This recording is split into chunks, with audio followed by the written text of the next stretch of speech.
이번 시간에 이제 설명드릴 내용은 그 ISO 9001, 14001, 45001 이제 실무 절차 관련해서요. 일단 먼저 저희 그 인증기관이 뭔지, 인정기관이 뭔지 이런 내용들을 좀 설명을 드리고, 그 다음에 ISO 9000, 14000, 45001의 공통적인 핵심적인 요구사항들, 그 다음에 뭐 PDCA 사이클 개념을 좀 설명드리겠습니다.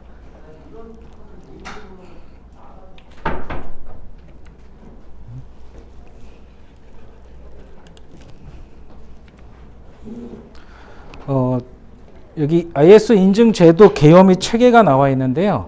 여기에서 인증제도에서 보면 인정기구가 있고요.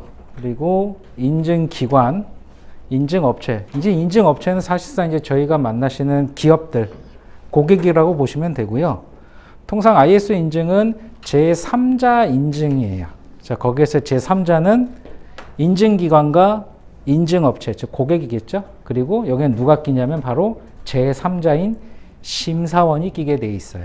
그래서 3자 인증 심사고요. 그럼 여기에서 인정기구는 뭐냐면, 자, 인증기관이 업무를 잘 하고 있는지 아닌지 관리 감독을 해야겠죠. 자, 그런 관리 감독 주체가 보통 나라마다 하나씩 보통 평균적으로 있어요. 근데 미국은 2개인가 그래요.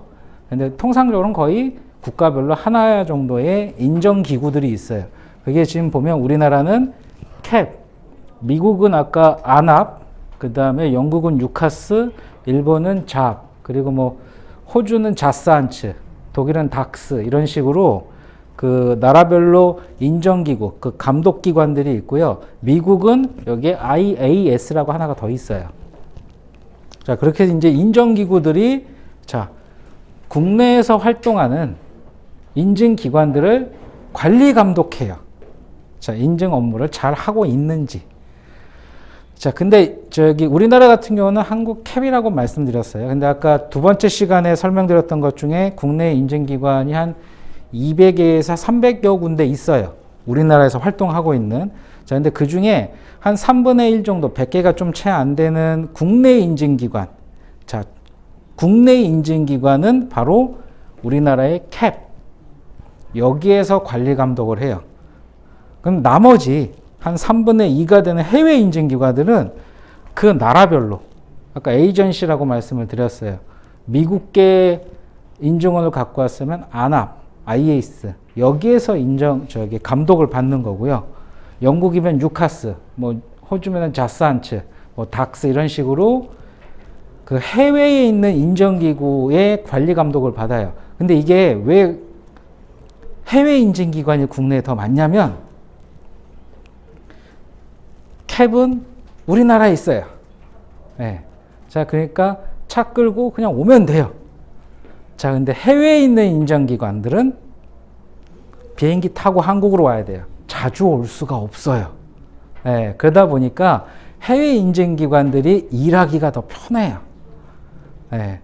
거의 뭐 한 2, 3년에 한 번 감사 오듯이로 오는 거다 보니까, 자, 그러면 일해 먹기가 되게 편하겠죠? 근데 처음에는 좀 따기가 쉽잖아요. 왜냐? 말이 안 통해요. 네.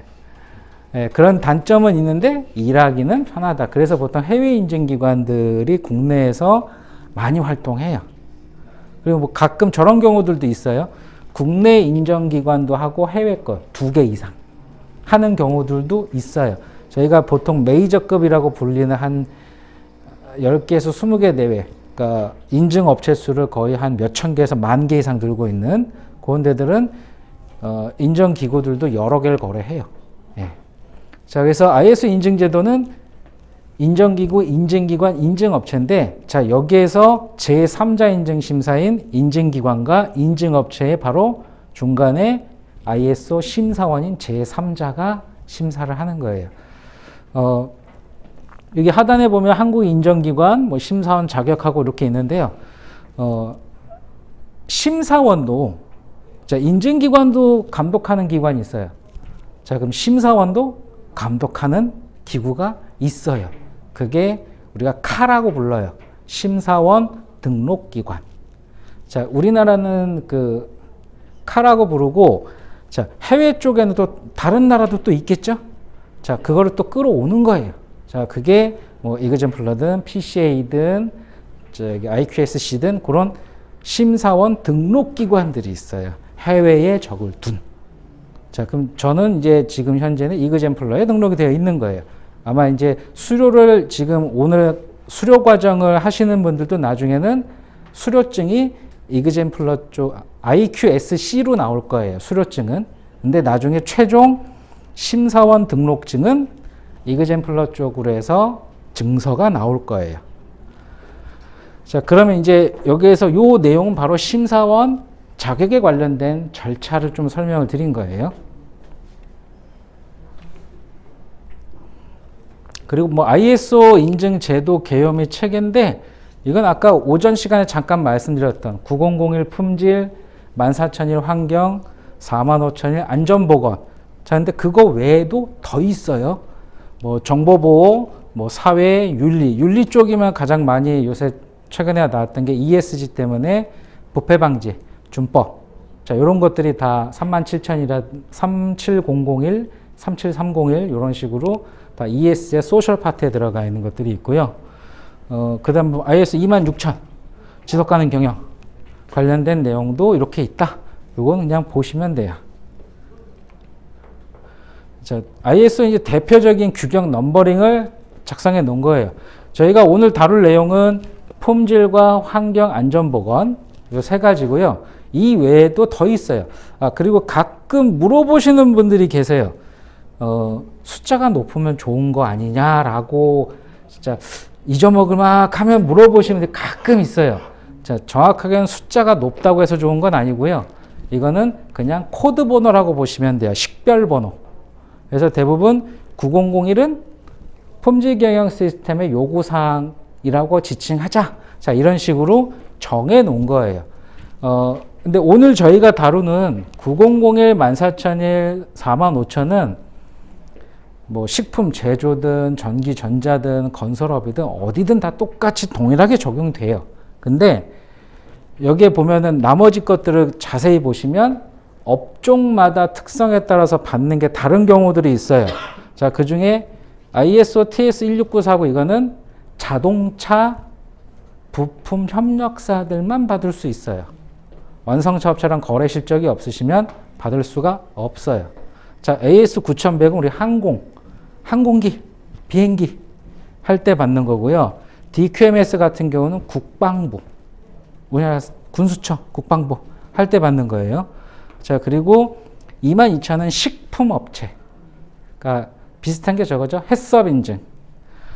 그리고 최근에는 요거랑 또 비슷한 게 뭐냐면 FSSC 22000이라는 게 있어요. 이거는 국제식품협회에서 하는 인증이에요.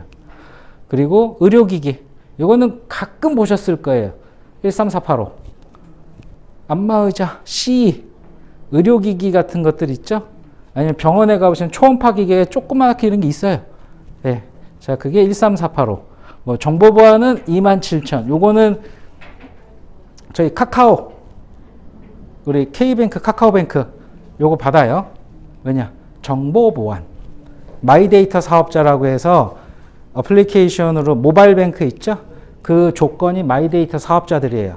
그 마이데이터 사업자의 평가 항목이 ISMS 정보화 경영 체제라는 걸 구축해야 돼요. 보안 해킹에 관련된 데이터 보안.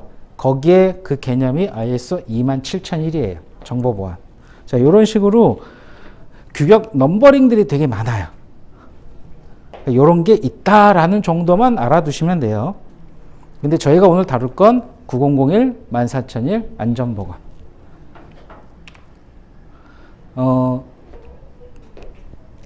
인증 저희 그 절차예요.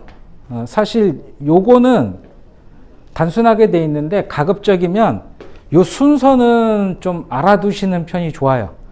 뭐 내용까지는 정확히 모르시더라도. 왜냐하면 2010년 이후부터 현재까지 대부분 저희가 중소기업 대상으로 ISO 심사를 하는 분이거나 또는 저희가 옆에서 봐왔던 뭐 관련돼서 일을 주셨던 분들을 보면 대부분 업체에 가서 한 1시간? 2시간 있다 와요. 네, 뭐 짧게는 30분? 예. 자, 이유가 있어요. 자, 이 절차 중에서 여기만 해요. 이 앞이 없어요. 왜냐? 구축을 한 적이 없거든요. 근데 아까도 말씀드렸던 것 중에 ISO 9001, 14001, 뭐 안전보건 이런 것들이 자, 구축 활동이 ERP, MES, 스마트 공장 이런 게 도입되면서 점점 없어져요. 그러니까 이 개념은 있는데 다른 대체 수단들이 생기니까 자, 그 안에 그 내용이 포함돼 버린 거예요. 자, 그러다 보니 이 컨설팅을 해봤던 게 중요한 이유가 뭐냐면 아까 뭐 단체 표준이든 KS든 해썹이든 뭐가 됐든 외부에서 공장 심사를 받아야 되는 거, 뭐 해외에서 바이어가 들어와서 공장 심사를 받던 이 모든 게 다 이 구축의 역순이에요. 그러니까 이거를 해본 적이 없으면 문제는 기준서나 체크리스트를 봐도 뭘 준비해야 될지를 모르는 거예요. 자, 이게 단편적으로 뭐가 연결되냐면 이노비즘 A인비즈예요. 평가지표가 있잖아요. 그 문항수 따져보면 50개에서 45개예요.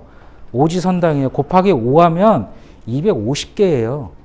그 항목별로 그게 무슨 내용을 지칭하고 뭘 요구하는지를 판단해야 되는데 구축 활동을 해보질 않았으니 이 문구 한 줄이 대체 뭘 요구하는지를 모르는 거예요. 네. 왜냐? 여기만 해봤거든요. 그리고 실제 대다수의 심사가 다 여기에서만 이루어져요. 왜냐? 업체가 준비가 안 되어 있고 심사를 하려고 해도 볼 게 없잖아요. 자, 이제 보고서 써야 돼요. 제일 문제가 되는 건 뭐냐면 보고서조차도 안 써보신 분들이 많아요. 네. 그러니까 인증기간에 넘기거든요. 그럼 그 보고서 양식 바뀌거나 할 때 지금 저희가 말씀 나왔던 인증심사 절차가 어떻게 되고 인정기구가 어떻게 되고 이 내용을 그때 수강했을 때 잠깐 듣고 그 이후로 보신 적이 없는 분들도 있어요. 라이센스는 들고 있는데. 자, 그럼 이게 뭘 해야 될지 모르는 거예요. 물어보면. 자, 그래서 요거는 가급적이면 조금 한번 순서라도 곱씹어 보면 생각해 보시면 좋은 게 영업할 때도 써요. 제가 이제 다른 데 강의하거나 보통 이제 영업하실 때 판단을 할 때 간단하게 말씀드린 게 여태까지 제가 경험했던 뭐 생산, 품질, 뭐 효율성, 뭐 스마트 팩토리든 대부분 효율, 효과성을 다루는 컨설팅, 뭐 경영 컨설팅도 마찬가지고요. 뭐 인센티브든 뭐가 됐든 간에 대부분 컨설팅자가 들어가는 건 순서가 거의 똑같아요. 왜냐하면 컨설팅을 하려면 주체가 되는 대상에 대한 진단 분석이 먼저 이루어져야 돼요. 모든 컨설팅의 시점은 진단 분석이 메인이에요. 100으로 놓고 보면 최소 50은 진단 분석에 투입을 해야 돼요. 왜냐? 정확한 문제점을 도출해서 찾아서 그 문제점을 인식하고 개선할 수 있는 수단을 잡는 게 컨설팅의 방안이에요.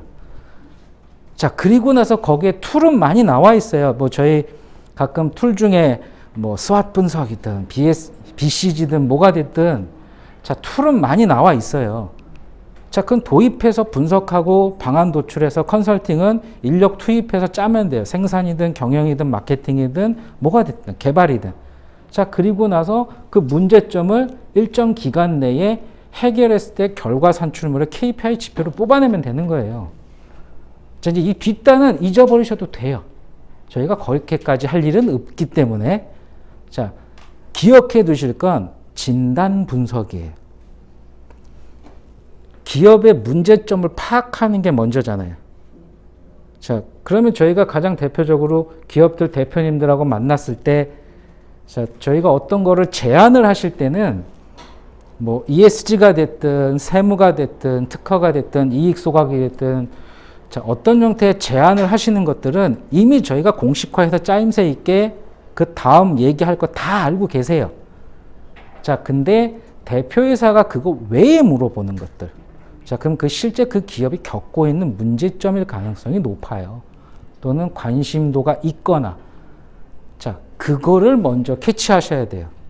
자, 상대방이 내가 제시하는 거 외에 물어보는 거. 그럼 예를 들어서 그게 인증이 될 수도 있고 고용이 될 수도 있고 뭐 어떤 다른 특허도 될 수 있고 뭐 다양하게 있어요. 거기는 뭐 저희가 많이 접해 보셨던 벤처 이노비즈가 될 수도 있어요. 자, 그런 거를 물어봤을 때 상대방에게 딱 한마디 하시면 돼요. 이거 왜 필요하신지. 이유를 물어보시면 돼요. 자, 저희가 컨설팅 하면서 진단 분석하고 지금 그 단계가 아닌데 어쨌든 상담하시면서 상담 후에 물어봤으면 보통 대표이사들이겠죠. 이걸 왜 하시려고 하냐 물어봤으면요. 이유를 한번 물어보시면 돼요. 그게 진단 분석하신 거예요, 지금. 목적을 정확하게 아셔야 그 목적이 정확한 건지. 왜냐? 통상적으로 보면 대표이사들이 물어보는 질문 중에 한 열에 한 7, 8은 정확하게 알아보기보다는 주변에서 듣고 그냥 던지는 질문들이 많아요. 네. 그럼 이게 문제가 뭐냐면 듣는 것 자체가 정보가 정확한 건지 판단이 안 되어 있어요. 이게 정확한 건지 틀린 건지조차도 모르는 상황에서 들어보고 던지는 거예요. 자, 그게 정확하게 잘 되었는지 아닌지를 먼저 판단해 주셔야죠. 물어봤을 때. 대표적으로 뭐 예를 들어서 아까 그 앞전에 ISO 넘버링 좀 설명을 드렸어요. 자, 이거 작년에 했던 사례예요. 거기 이제 아까 ISO TS 16949라고 제가 아까 자동차 쪽에 품질 인증을 설명을 드렸어요. 자, 그것도 작년 3월 달에 진행된 그 원주 쪽에 있는 업체인데, 자, 거기는 담당자분이 저한테 SQ 인증을 처음에 물어보셨어요. 자, SQ 인증 못해요. 현기차를 직접 거래하는 게 아니기 때문에. 자, 그래서 추천해 드린 건 ISO TS 16949를 추천해 드렸어요. 근데 16949 인증은 자, 완성차 업체에 거래 실적이 있어야 돼요. 자, 거래 실적이 없으면 적합성 인증으로 가야 돼요. 1년 단기 인증으로. 자, 그거를 알기 위해서는 그분한테 제가 물어본 거예요. 왜 받으시려고 하냐? 이유를 정확하게 물어보고 SQ는 잘못되신 거고 16949를 가시면 된다. 왜냐? 그 상황을 제가 왜라고 물어봤을 때 그분이 답하신 건 이 업체가 거래를 하는 건 현대가 아니에요. 캐나다 북미 쪽에 골프 카트, 우리 골프 카트랑 그 대형마트에 달리는 전기, 자, 배터리 팩 자동화 조립 생산 라인 업체예요. 자, 그럼 이 업체는 왜 그걸 요구받았냐? 해외 바이어가 요구했는데 이 업체에 요구한 게 아니고 이 업체의 원청이 누구냐면 LG에너지 솔루션. LG에너지 솔루션 쪽에서 배터리 전기차 배터리 팩 조립 라인 이 업체에 수주시킨 거예요, 발주를. 그럼 이 업체는 자동차 쪽에 요구사항이 있었겠죠? 자, 그 요구사항이 정확한지를 판단해 내는 거예요. 이 업체는 그게 맞아요, 해야 되는 게. 자, 근데 대다수는 대표이사들이 연구소 어떻게 돼요? 벤처 어떻게 돼요? 이노베이션 뭐 이런 거 다 많이 물어보세요. 근데 들어보면 해당 사항이 없어요. 특히 기술자가 들어간 거, 녹색 뭐 성능부터 해서 환경 신기술 물어보시면 거의 대부분 들어보면 이 업체가 말씀하시는 그 아이템이나 제품은 해당 사항이 없는 경우가 되게 많아요. 그게 또 제일 비일비재한 게 뭐냐면 R&D요. 기술 개발. 그러니까 대부분 창업 패키지나 이런 패키지 사업 외에 국가 정보 사업의 중기부 창업 성장이라든가 뭐 혁신 기술 개발 사업, 기술 개발 과제를 많이 물어보세요. 어제도 그거 한 40분 통화했어요. 그쪽 이사님하고. 두 분 번갈아 가면서 1시간 통화했어요. 자, 결론은 저거예요. 정부 R&D 사업은 기술 개발이에요. 기술 개발이라 하면 아이디어에서 이 아이디어를 끄집어내는 거예요. 자, 기술 개발하고 나서 상품, 제품은 또 다른 개발이에요. 자, 근데 대부분 문의하시는 아이디어가 상품, 제품 개발에 관련된 아이디어예요. 근데 정부 지원 사업 R&D는 기술 개발이에요. 자, 기술 없이 상품 개발을 가시려고. 자, 어제 물어봤던 게 대표적으로 축산 가공이에요. 자, 저한테 말씀하신 게 밀키트 얘기하셨어요. 자, 밀키트는 상품 개발이지 기술 개발이 아니에요. 만약에 그게 기술 개발이 되려면 밀키트를 뭔가 하기 위한 밀키트 제품을 한 100년 밀봉해놨는데 안 썩어요. 자, 거기서 기술은 포장 기술이에요. 그게 기술 개발이에요. 밀키트는 상품 개발이에요. 자, 상품 개발을 들고 국가 과제 사업을 들어가면 떨어져요. 자, 개념이 틀려요. 방향성이. 그러니까 이게 진단 분석을 그래서 해야 되는 거예요. 그거를 뭐 깊게 이렇게까지 얘기할 필요는 없고, 업체한테 저희가 제안할 거는 대부분 알고 제안을 드리는 거잖아요. 상품을 설계할 때도 알고 설계하듯이. 자, 근데 반대로 대표회사가 물어보는 거예요. 저희가 아는 걸 물어보면 답을 해주시면 되는데, 생뚱맞은 걸 물어보시면, 자, 반대로, 이게 왜 하시려고 하는지를 반대로 반문을 하시고, 거기에 대한 내용을 나중에 요령껏 찾으면 되죠. 자, 그래서 요 개념이 중요한 이유가 모든 컨설팅은 대부분 거의 동일해요. 이게 대상이 조금 틀릴 뿐이지.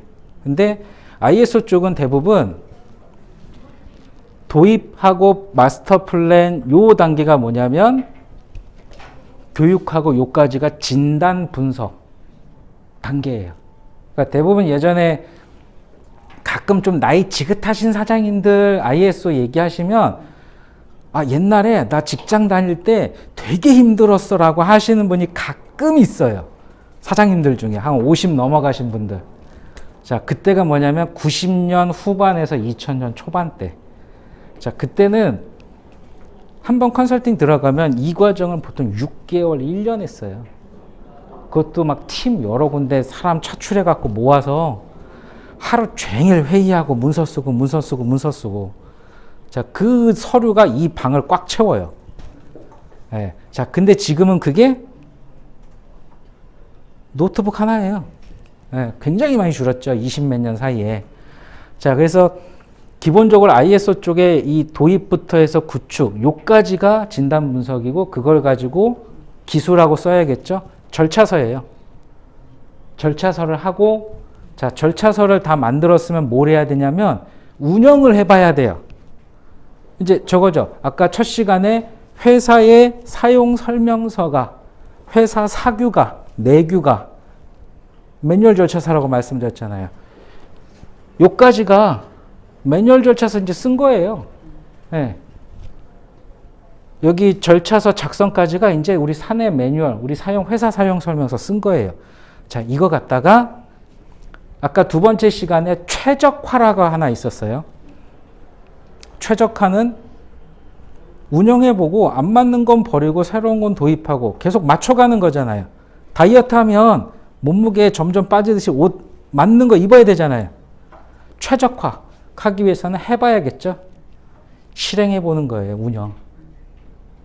자, 운영해보면 이제 뭘 빼고 더하고가 더 나오겠죠. 자, 그러면서 절차서를 다시 개정하고 그 개정한 내역들 기록이 나오겠죠. 우리가 보통 컴퓨터로 따지면 모바일 핸드폰으로 따지면 데이터죠. 우리 전화 통화 말고 데이터. 자, 그게 기록이잖아요. 데이터를 가지고 내부 심사해 보는 거예요. 제대로 됐는지 안 됐는지. 자, 그리고 나서 그 결과물을 가지고 우리 회사는 ISO 9001 14001 45007에 맞게끔 잘 매뉴얼 절차서 만들고 운영도 해보고, 자, 이제 내부 심사까지 해서 결과물까지 딱 나왔으면 이제 세팅이 다 된 거예요. 자, 그걸 갖다가 인증심사원 불러서 심사해서 ISO 인증 받는 게 지금 이거예요. 예. 자, 이 순서만 기억해 두시면 돼요. 왜냐하면 대부분 물어보면 이걸 답하시는 분하고 답을 못 하시는 분이 있어요. 왜냐? 그럼 두 부류로 나눠요. 심사를 오래 하셨던 분, 심사원 라이센스를 최근에 하셨던 분. 왜냐? 저도 이쪽 컨설팅 쪽에 구축 컨설팅을 마지막으로, 그러니까 지금 뭐 가끔 KS나 뭐 했어 이런 거 하는 거 제외하고요. 9001 14,000이 이놈으로 구축 컨설팅 해주세요라고 하는 건 10년 전 이후로 없어요. 없어요. 네. 지금 거의 없어요. 그러니까 그걸 해봤던 분은 예전부터 활동을 하셨던 분이에요. 네. 왜냐? 해봤던 분하고 안 해봤던 분하고는 나중에 진행하다 보면 차이가 나요. 네. 그래서 이런 내용들을 알아두시면 도움이 되십사 해서 설명을 드린 거예요. 네. 인증을 받기 전에 이제 ISO 인증이 컨설팅 기관이 있고 인증 기관이 있는데 인증 네. 기관 같은 경우는 네. 문서 심사 및 본심사 인증 취득까지 이렇게 진행을 하는데 그 앞부분은 컨설팅 기관이 해야 되는 역할. 예, 원래 ISO 인증은 컨설팅과 인증기관은 분리되어 있어야 돼요. 자기가 컨설팅했던 건 심사를 하면 공정성에 위배가 돼서 안 돼요. 그래서 원래는 구축을 하고 그 다음에 실행을 한 데이터를 가지고 심사를 해야 돼요. 이게 뭐랑 비슷하냐면 KS예요. KS 인증은 아직까지도 그렇게 해요. 뭐냐? 이거는 KS를 발급할 수 있는 기관이 정해져 있거든요. 국가 공인시험기관들, 표준협회들. 여기는 지금도 그렇게 해요. 자, 근데 ISO는 민간 인증이다 보니까 한 200여 개 되는 인증기관들이 자기가 알아서 하죠. 자, 그러다 보니까 사실 이런 부분들이 다 빠져버린 거예요. 인증기관이 네. 실질적으로 이런 지도까지 다 그렇게 진행을 해주고 또 진행을 실질적으로는 그렇게 하는데 원래는 자, 서류상으로는 그렇게 하면 안 되죠. 보고서상에 내거는. 그리고 이제 ISO 이제 뭐 2015년판 9001 이제 요거를 보여드리는 이유는 2015년을 기점으로 해서요. 지금 다루는 ISO 9001 품질, 14,000 환경, 45,000 안전보건이 자, 형태가 다 똑같아졌어요. 왜냐? 15년판 이전 같은 경우는 목차 구조가 아예 달랐어요. 그러니까 이걸 합치려고 해도 목차가 안 맞으니까 내용을 다 뜯어봐야 돼요. 그러니까 되게 불편했어요. 자, 근데 2015년판 이후부터는 목차가 1번부터 10번 똑같아요. 네, 그러다 보니까 다른 부분만 합치면 되겠죠. 자, 그럼 중복되는 부분도 있겠죠.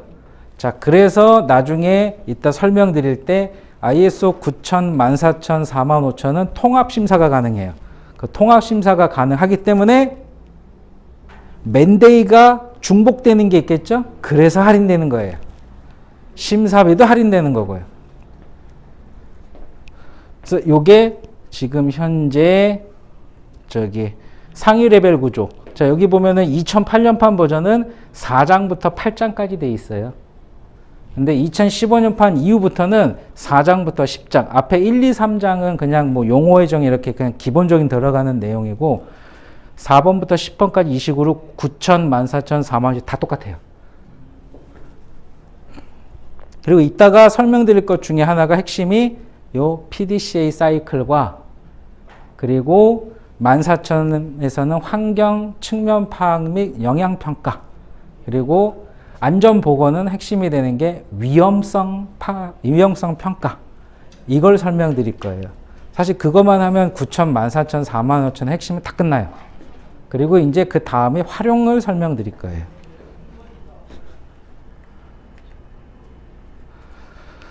자, 먼저 이제 요 PDCA 사이클을 설명드리기 전에 규격하고 매뉴얼 절차서를 한번 보여드릴게요.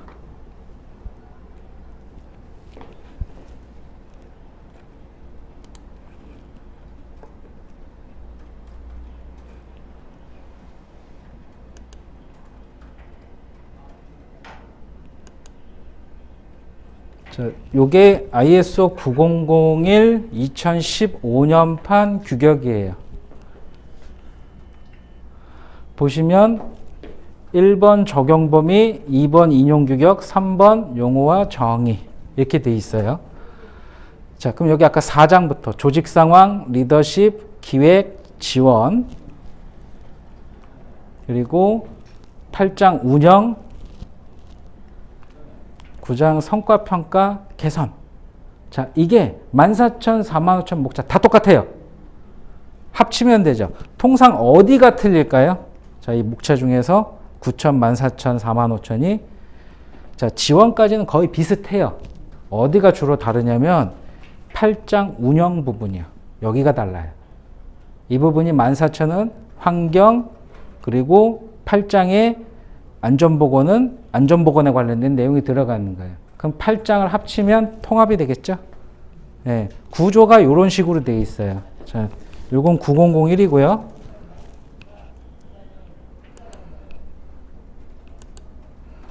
자, 요거는 14,001이에요. 똑같죠? 조직 상황, 리더십, 기획, 지원, 운영, 성과 평가, 개선. 동일해요. 14,000에서는 이따가 이제 주요 포인트가 뭐냐면 이 기획 단계의 환경 측면, 그러니까 환경 요인이에요. 그리고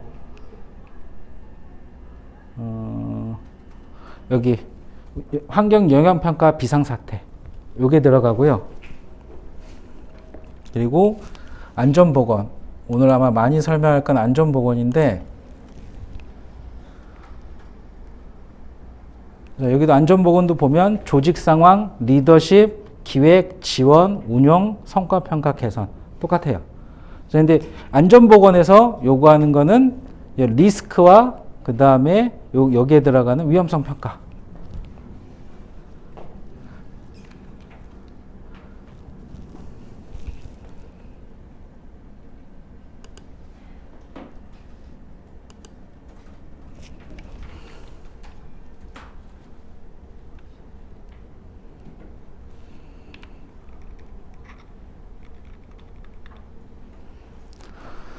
자, 이제 900이라고 14,000일, 45,000일을 설명을 드릴 건데, 자, 9001을 요걸 한 20분 정도 먼저 설명을 하고 쳤다가 그 다음에 14,000, 45,000을 설명을 드릴 거예요. 자, 근데 9001을 왜 먼저 설명드리냐면 방금 전에 보여드렸던 것처럼 9001, 14,000일, 45,000 목차가 다 똑같아요.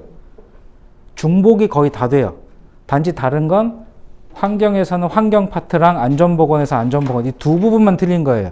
자, 그 뜻은 뭐냐면 9001 내용을 어느 정도 이해하시면 거기에 환경과 안전만 일부 더하면 끝이에요. 자, 그럼 9001에서는 중요한 게 뭐냐면 아까 제가 품질 하나 설명드렸을 때 핸드폰 설명드렸어요. 핸드폰 전화가 안 터지면 불량이죠. 자, 그리고 또 이 컵을 사는데 나는 쿠팡에서 10개에 1,000원에 사는데 알리에서 1,000원에 100개 팔아요. 아, 그러면 나는 알리께 더 좋아요. 근데 물건은 똑같은데 배송기간이 한 3주 기다려야 돼요. 그거 감수하고 나는 싸게 샀으니까 내 입장에는 나는 무조건 싼 게 나는 고객 만족, 품질. 근데 나는 같은 가격인데 개수는 적더라도 당장 내일 써야 돼요. 빨리 와야 돼요. 자, 그게 내 입장에서는 빨리 오는 게 품질. 다 틀려요. 고객 요구사항이 다 틀려요. 자, 저희도 고객들하고 상담하시거나 뭘 할 때 뭐 법인세를 줄이든 취득세를 줄이든 뭔가 하실 때 결론은 상품을 설계하시고 뭘 할 때 그게 어떤 효과가 예상 좀 나와야죠. 안 나오면 고객은 클레임은 걸 거고요. 자, 그러면 그게 고객 요구사항을 불충족한 거잖아요. 불만이에요. 엄밀히 따지면 품질 불량인 거예요. 서비스 불량. 그렇죠? 자, 그게 바로 9001이에요. 그래서 9001의 제일 중요한 거는 PDCA, Plan, Do, Check, Action, 사이클이에요. 이거는 뭐냐면 아까 최적화라는 용어가 있었어요. 최적화가 되려면 계속 사이클을 돌려보는 거예요. 반복적으로 계속 실행하다 보면 문제점이 하나씩 계속 나올 거잖아요. 문제점 나온 거 계속 빼버리고 최적화 시키는 거예요. 자, 다이어트 생각하시면 돼요. 끊임없이 다이어트. 먹기 위해서 다이어트 한다. 안 찌려면 계속 운동해야 된다. 끊임없이 운동하는 거예요. PDCA 사이클을 계속 돌리는 거예요. 자, 그러면 여기 보면 계획, 플랜, do, 실행, 확인, 체크, 액션, 조치. 이게 계속 반복으로 돌아가는 거예요. 자, 이 개념은 품질이든 환경이든 안전보건이든 다 똑같아요. 자, 품질은 방금 설명드렸던 것 중에 고객이 요구하는 요구사항을 충족했냐 아니냐. 자, 여기 고객 요구사항을 이 PDCA 사이클 ISO 9001이죠. 결과물이 고객 만족이 됐냐 아니냐. 결론은 이거예요. 자, 그럼 이제 환경을 예를 들어서 하면 환경 요구사항을 14001 PDCA 사이클을 통해서 환경에 대한 요구사항을 충족했으면 만족이죠. 자, 안전보건이요. 안전보건 요구사항을 45001 PDCA 사이클에 맞게끔 실행해서 안전보건 요구사항을 지켰으면 만족한 거예요.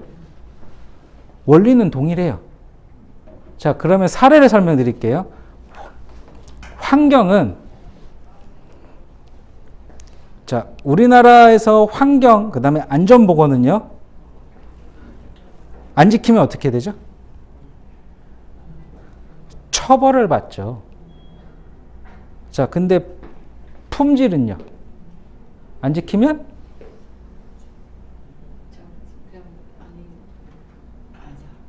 그쵸. 처벌이 아니에요.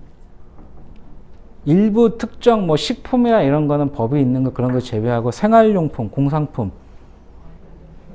다이소 가서 저희가 손톱깎이 샀는데 이거 손톱깎이 한 번 쓰다가 똑 부러졌어요. 불량이죠. 반품하시거나 안 사요. 그쵸? 처벌이 아니에요. 근데 환경하고 안전보건은요. 처벌법 규정이 있어요. 자, 환경하면 뭐가 생각나시냐면 환경법이요. 자, 안전보건 하면요. 산업안전보건법이잖아요. 법이 있잖아요. 자, 법을 안 지키면요. 벌금 처벌이죠. 자, ISO 14000이라고 45000하고요. 9001의 차이가 나는 게 뭐냐면 9001은 법적 요구사항이 들어가는 경우가 많지 않아요. 왜냐? 품질에 관련된 가장 기본적인 개념이기 때문에. 근데 14000 환경하고 안전보건은 그 대상 주체가 되는 기업이죠. 기업이 있는 국가마다 환경법, 안전보건법이 다 틀려요. 자, 우리나라 환경법을 일본에 있는 업체가 ISO 14000을 봤는데 거기에 적용이 가능해요?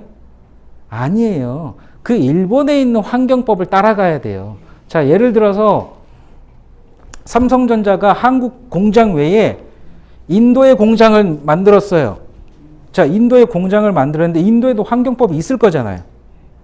거기 공장 환경에 맞는 14001을 받는 거예요. 거기에 법규가 그쪽 법규를 따라가는 거예요.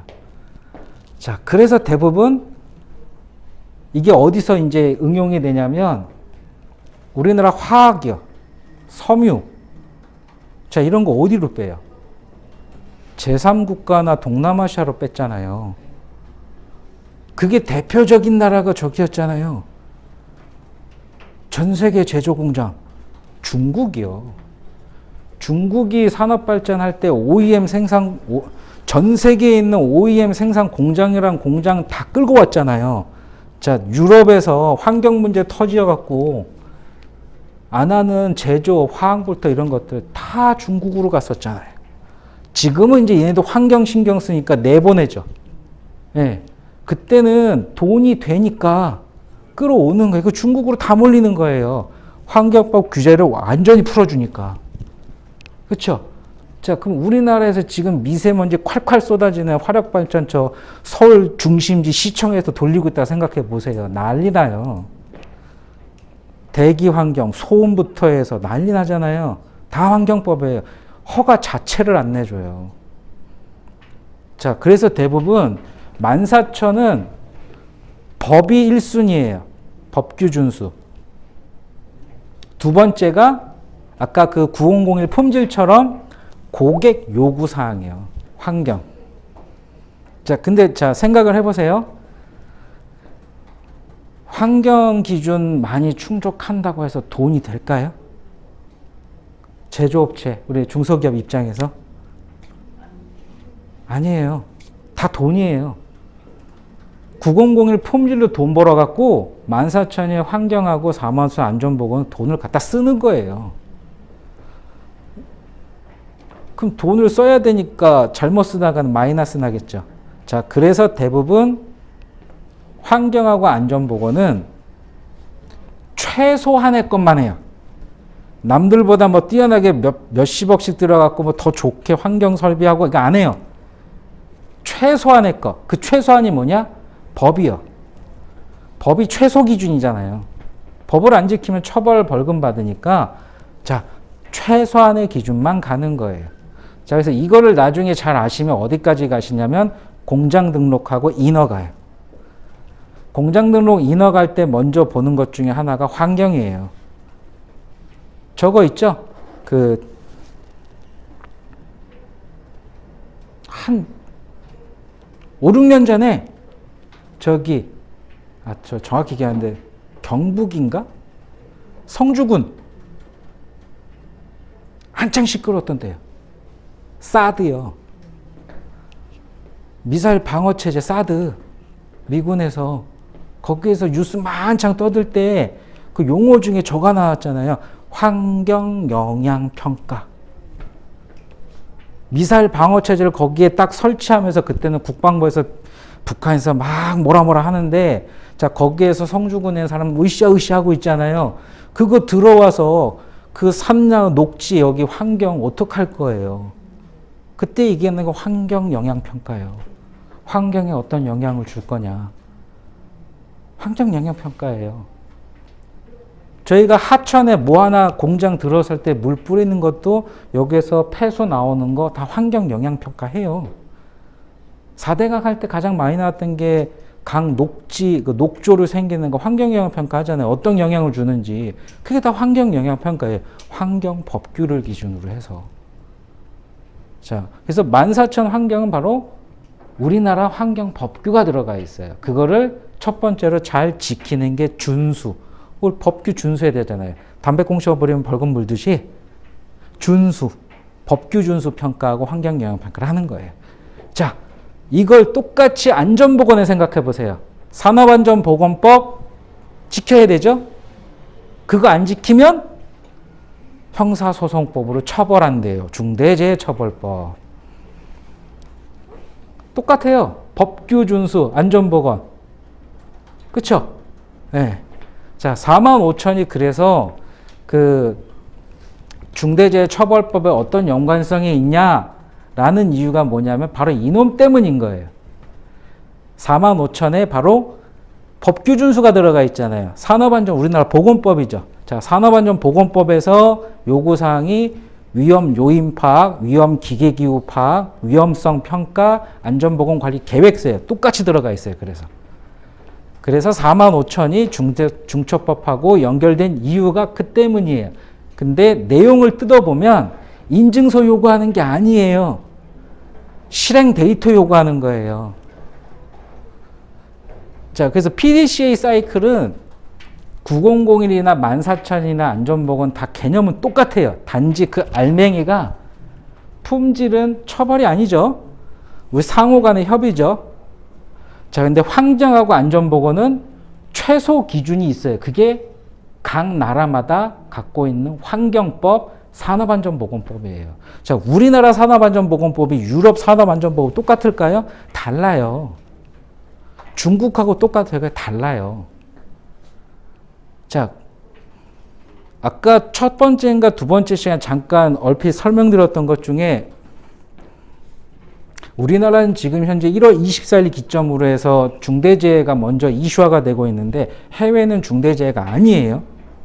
왜냐? 우리나라 중대재해법이 저기 유럽에 있는 프랑스나 스웨덴 얘네한테 야, 너네 우리나라 중대재해 처벌할게. 말이 될까요? 아니에요. 걔네 자국법이 있잖아요. 자, 우리나라에서만 통용되는 거예요, 지금 현재. 자, 그러니까 산업안전보건법도 똑같아요. 나라마다 다 틀려요, 기준이. 산업계 현장도 다 틀리고. 그 나라에 맞게끔 가는 거예요. 근데 지금 우리나라는 내수용으로는 현재 중처법이 먼저 이슈가 되고 있으니까 이렇게 되고 있는 거예요.